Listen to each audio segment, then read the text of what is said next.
Grazas aos compañeiros e compañeiras de Solza, máis que polo esforzo, polo entusiasmo de vir hasta aquí. Este acto, a Lucía, presidenta desta asociación, asumiu a tarefa de visualizar a nosa cultura e a nosa música tamén Solza, interpretándola, interpretando tamén repertorio a nosa música. E gracias a Paco Tobar, o noso director, que é incansable nesta tarefa, compón e armoniza maravilloso para min é especialmente emotivo cantar aquí hoxe a 20 km máis ou menos por estas estradas de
teñen unha iglesia románica e aí hai un cacho que se a coleira que está nos xéneros e que ali ten e do resto hai uns cuantos barrocos tamén. Eu outro día lendo aquí no Manolo Rivas contra todo isto, descubrí unha cita de Marcial Suárez, xornalista, escritor de Allariz, que decía que non hai pobo que teña máis igrexas por católico cuadrado. Por tanto, esta é a miña terra, e Fiz, xunto a Zole, Nodoneira, Anticacampo, Espereiro, Dolonor, son poetas da miña terra, e de Manuel Díaz, pequeniño, o médico dos pobres, o médico martirizado e asesinado polos fascistas e tantos outros empresariados moitos deles agachados por familias destas montañas generosas e inaccesibles. Aquí, neste gran xabreiro, entre a fonte, o muiño, o xa do río, a casa do río, viviu, escribiu Fiz, para converterlo nun espacio universal. Foi como diría San Pablo, que se propio, un incansable e combatente da historia, que non deixou nunca de vivir. Escribiu e viviu para deixarnos a recordanza da súa obra e o exemplo da súa dignidade. Eu son autor dunha humilde novela que lle dedico ao Día das Letras Galegas, a Fiz. A mí non me importaría que esperara que lle dedicaran antes que Carballo Calero, pero que temos un país de esa dignidade a Academia, entón nada máis.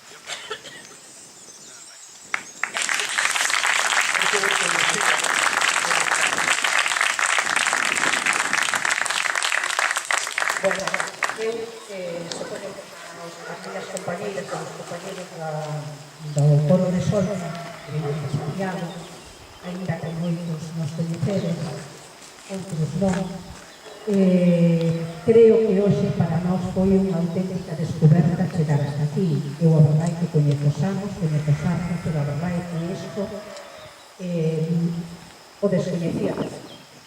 E o descoñecía totalmente porque eu creo que temos un país moi pobre a nivel de a nosa cultura, o noso idioma, os nosos poetas, xente que viveu para conservar isto que nos vemos aquí e que decimos que é preciosísimo, milenario, auténtico e que nos provoca en todos nós unha cantidade de sensacións, de vivencias, de recordos e que levaremos con nós, pois, como digo eu, formará parte xa da nosa vida. A verdade é que temos un idioma e unha cultura moi pouco respaldada, moi pouco altura ou espallada de tal maneira que todo o mundo e todas as persoas poidéramos coñecer a obra, por exemplo, de Gil Vergara. E a verdade é que nos coñecémola un pouco grazas a Paco, que dixo que aquí había un poeta que era extraordinario, que vivía nun sitio que era extraordinario, e cando nos dixo que tiña un poema que era O Muiño, eu, que son filla, neta de muiñeiro, pois a verdade é que dixen, hai que ir a ver a casa de Gil e coñecer a Gil e coñecer a obra de Gil. Si algo o noso ADN da Asociación Solfa, aínda que levamos desde o ano 97, nos creamos como asociación cultural e a partir de aí traballamos a prol da cultura, na defensa da nosa cultura e do idioma, pois fomos capaces de montar unha banda de música. Temos un grupo de pandereteiras e o noso coro. E o coro, que durante todos estes anos, pois a verdade é que temos bastante repertorio, todo o noso repertorio cantamos música popular portuguesa, brasileira e música galega. Grazas a Paco, que nos adapta muchísimas décadas das súas representativas a nivel da nosa cultura, como pode ser Portugal, como pode ser Turquía, como pode ser neste caso Turquía. E realmente estamos sumamente orgullosos do noso traballo. E coa nosa sensibilidade, co noso compromiso, tanto no noso idioma como na nosa cultura, Maneira, e concretamente coa nosa música, os traemos hoxe aquí un cachiño do noso repertorio. Cantaremos por esta orden. Acordai, que é unha peza de Xosé Gómez Ferreira, composta por Fernando López Grasa, que é portuguesa. Gotiña de auga, que é unha música, unha cantiga popular alentexana, e que foi armonizada por Paco Tobar, o noso director. Logo, Soños na Gaiola, que son versos de Manuel María e musicado por Paco Tobar. E logo, unha canción popular galega que todo o mundo coñece, que é Fisterra. E, por último, orgullosísimos, cantaremos a cantiga do meu muiño, que é de Cid, e que puxo de música Baldomero Iglesias, que é mero, pero con arranxos e adaptada para o noso coro por Paco Tobar. Moitísimas grazas, desde logo estamos dispostos a volver e para nós foi unha auténtica descoberta e isto é pois, para conservar, para estallar e para escutar. Moitísimas grazas.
na gaiola o foguete soños, na gaiola o arado soños, na gaiola a lúa soños, a lúa, a lúa, a señora lúa, a señora está solteira, a señora lúa, a lúa lueira, a lúa, lúa, lúa, lueira, a lúa, ten ganas de troula,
soños.